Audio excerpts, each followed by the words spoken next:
Levantou-se, pois, Josué de madrugada e, tendo ele todos os filhos de Israel partido de Sitim, vieram até ao Jordão e pousaram ali antes que passassem. Sucedeu, ao fim de 3 dias, que os oficiais passaram pelo meio do arraial e ordenaram ao povo, dizendo: Quando virdes a arca da aliança do Senhor, vosso Deus, e que os levitas sacerdotes a levam, partireis vós também do vosso lugar e a seguireis. Contudo, haja distância de cerca de 2.000 côvados entre vós e ela. Não vos chegueis a ela, para que conheçais o caminho pelo qual haveis de ir, visto que, por tal caminho, nunca passastes antes. Disse Josué ao povo: Santificai-vos, porque amanhã o Senhor fará maravilhas no meio de vós. E também falou aos sacerdotes, dizendo: Levantai a arca da aliança e passai adiante do povo. Levantaram, pois, a arca da aliança e foram andando adiante do povo. Então disse o Senhor a Josué: Hoje começarei a engrandecer-te perante os olhos de todo Israel, para que saibam que, como fui com Moisés, assim serei contigo. Tu, pois, ordenarás aos sacerdotes que levam a arca da aliança, dizendo: Ao chegardes à borda das águas do Jordão, parareis aí. Então disse Josué aos filhos de Israel: Chegai-vos para cá e ouvi as palavras do Senhor vosso Deus. Disse mais Josué: Nisto conhecereis que o Deus vivo está no meio de vós, e que de todo lançará de diante de vós os cananeus, os heteus, os heveus, os ferezeus, os girgazeus, os amorreus e os jebuseus. Eis que a arca da aliança do Senhor de toda a terra passa o Jordão diante de vós. Tomai, pois, agora 12 homens das tribos de Israel, um de cada tribo, porque há de acontecer que, assim que as plantas dos pés dos sacerdotes que levam a arca do Senhor, o Senhor de toda a terra, pousem nas águas do Jordão, serão elas cortadas, a saber, as que vêm de cima e se amontoarão. Tendo partido o povo das suas tendas para passar o Jordão, levando os sacerdotes a arca da aliança diante do povo, e, quando os que levavam a arca chegaram até ao Jordão, e os seus pés se molharam na borda das águas, porque o Jordão transbordava sobre todas as suas ribanceiras todos os dias da seca. Pararam-se as águas que vinham de cima, levantaram-se num montão muito longe da cidade de Adã, que fica ao lado de Sartã, e as que desciam ao mar da Arabá, que é o mar salgado, foram de todo cortadas. Então passou o povo defronte de Jericó.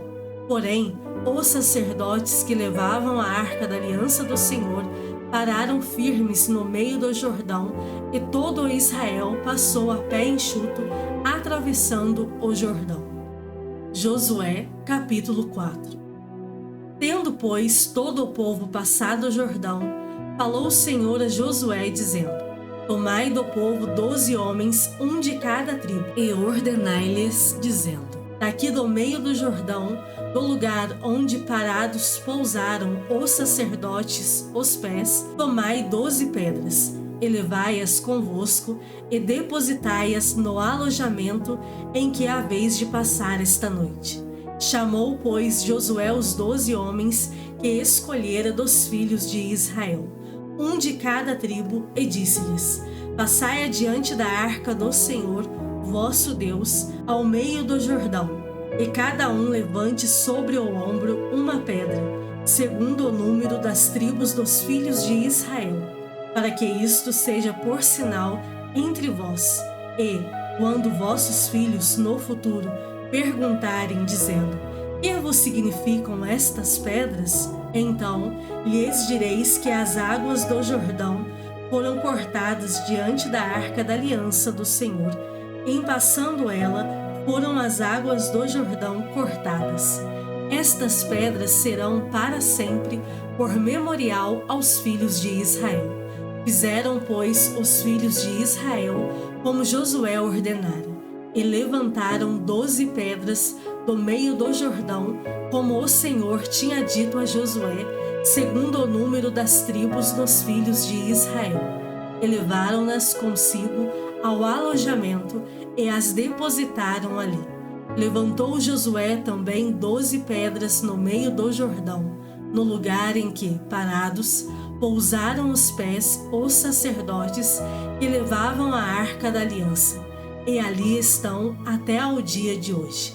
Porque os sacerdotes que levavam a arca haviam parado no meio do Jordão, em pé, até que se cumpriu tudo quanto o Senhor, por intermédio de Moisés, ordenara a Josué falasse ao povo. E o povo se apressou e passou.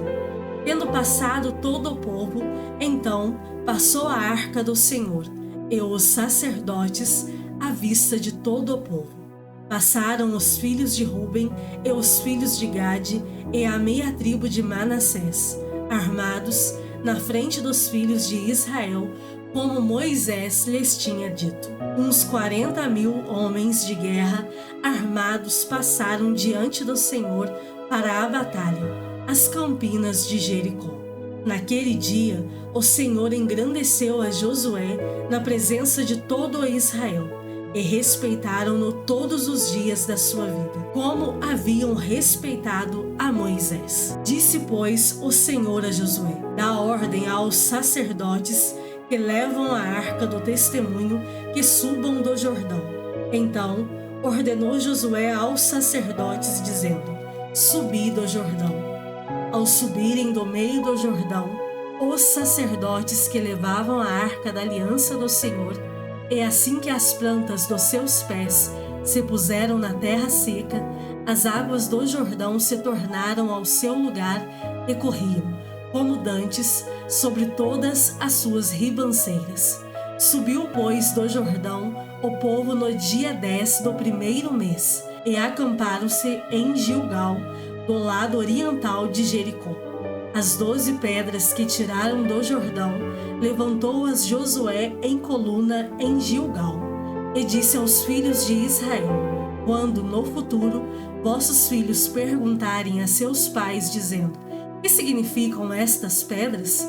Fareis saber a vossos filhos, dizendo: Israel passou em seco este Jordão, porque o Senhor vosso Deus fez secar as águas do Jordão diante de vós, até que passasseis, como o Senhor vosso Deus fez ao mar vermelho, ao qual secou perante nós até que passamos, para que todos os povos da terra conheçam que a mão do Senhor é forte, a fim de que temais ao Senhor vosso Deus todos os dias. Salmos de número 98. Cantai ao Senhor um cântico novo, porque Ele tem feito maravilhas. A sua destra e o seu braço santo lhe alcançaram a vitória. O Senhor fez notória a sua salvação, manifestou a sua justiça perante os olhos das nações. Lembrou-se da sua misericórdia e da sua fidelidade para com a casa de Israel. Todos os confins da terra viram a salvação do nosso Deus. Celebrai com júbilo ao Senhor todos os confins da terra. Aclamai, regozijai-vos e cantai louvores. Cantai com harpa louvores ao Senhor, com harpa e voz de canto, com trombetas e ao som de buzinas. Exultai perante o Senhor, que é Rei. Ruja o mar e a sua plenitude, o mundo e os que nele habitam. Os rios batam palmas e juntos cantem de júbilo os montes na presença do Senhor, porque Ele vem julgar a terra, julgará o mundo com justiça e os povos com equidade. Atos, capítulo 23. Fitando Paulo Paulo os olhos no sinédrio, disse: Varões, irmãos, tenho andado diante de Deus com toda a boa consciência até ao dia de hoje. Mas o sumo sacerdote Ananias mandou aos que estavam perto dele que lhe batessem na boca. Então lhe disse Paulo: Deus há de ferir-te, parede branqueada. Tu estás aí sentado para julgar-me, segundo a lei, e contra a lei mandas agredir-me? Os que estavam a seu lado disseram: Estás injuriando o sumo sacerdote de Deus? Respondeu Paulo: Não sabia, irmãos, que ele é sumo sacerdote, porque está escrito: Não falarás mal de uma autoridade do teu povo.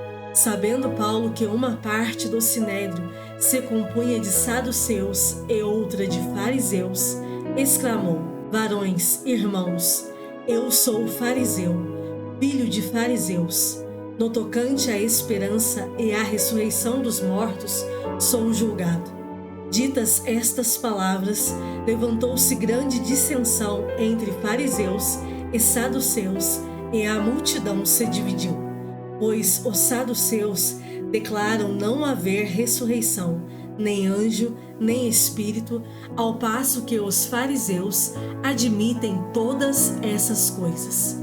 Houve, pois, grande vozearia, e, levantando-se alguns escribas da parte dos fariseus, contendiam, dizendo: Não achamos neste homem mal algum. E será que algum espírito ou anjo lhe tenha falado?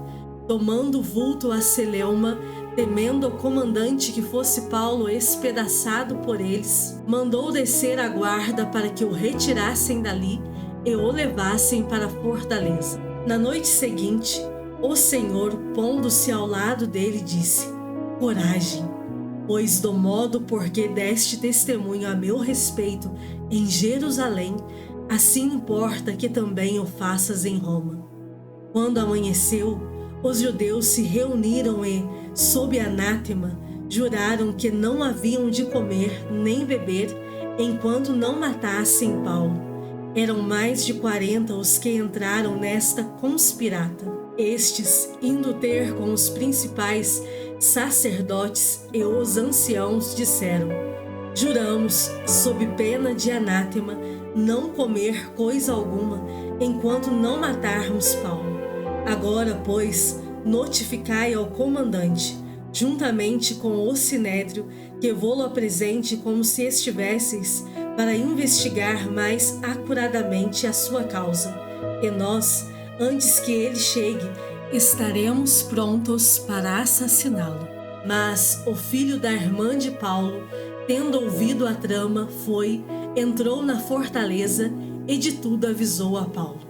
Então, este, chamando um dos centuriões, disse: Leva este rapaz ao comandante, porque tem alguma coisa a comunicar-lhe. Tomando-o, pois, levou-o ao comandante, dizendo: O preso Paulo, chamando-me, pediu-me que trouxesse à tua presença este rapaz, pois tem algo que dizer-te. Tomou-o pela mão o comandante e, pondo-se à parte, perguntou-lhe: Que tens a comunicar-me? Respondeu ele: Os judeus decidiram rogar-te que, amanhã, apresentes Paulo ao sinédrio, como se houvesse de inquirir mais acuradamente a seu respeito. Tu, pois, não te deixes persuadir, porque mais de 40 entre eles estão pactuados entre si, sob anátema, de não comer nem beber enquanto não o matarem, e agora estão prontos, esperando a tua promessa. Então, o comandante despediu o rapaz, recomendando-lhe que a ninguém dissesse ter-lhe trazido estas informações. Chamando 2 centuriões, ordenou: Tende de prontidão, desde a hora 3ª da noite, 200 soldados, 70 de cavalaria e 200 lanceiros para irem até Cesareia. Preparai também animais para fazer Paulo montar e ir com segurança ao governador Félix. E o comandante escreveu uma carta nestes termos: Cláudio Lisias, ao excelentíssimo governador Félix, saúde. Este homem foi preso pelos judeus e estava prestes a ser morto por eles. Quando eu, sobrevindo com a guarda, o livrei, por saber que ele era romano. Querendo certificar-me do motivo por que o acusavam, vi-lo descer ao sinédrio deles. Verifiquei ser ele acusado de coisas referentes à lei que os rege. Nada, porém, que justificasse morte ou mesmo prisão. Sendo eu informado de que ia haver uma cilada contra o homem, tratei de enviá-lo a ti sem demora, intimando também os acusadores a irem dizer na tua presença o que há contra ele. Saúde. Os soldados, pois conforme lhes foi ordenado, tomaram Paulo e, durante a noite, o conduziram até Antipátride. No dia seguinte voltaram para a fortaleza, tendo deixado os de cavalaria o irem com ele, os quais, chegando a Cesareia, entregaram a carta ao governador e também lhe apresentaram Paulo. Lida a carta, perguntou ao governador de que província ele era. E, quando soube que era da Cilícia, disse: ouvir-te-ei quando chegarem os teus acusadores. E mandou que ele fosse detido no pretório de Herodes.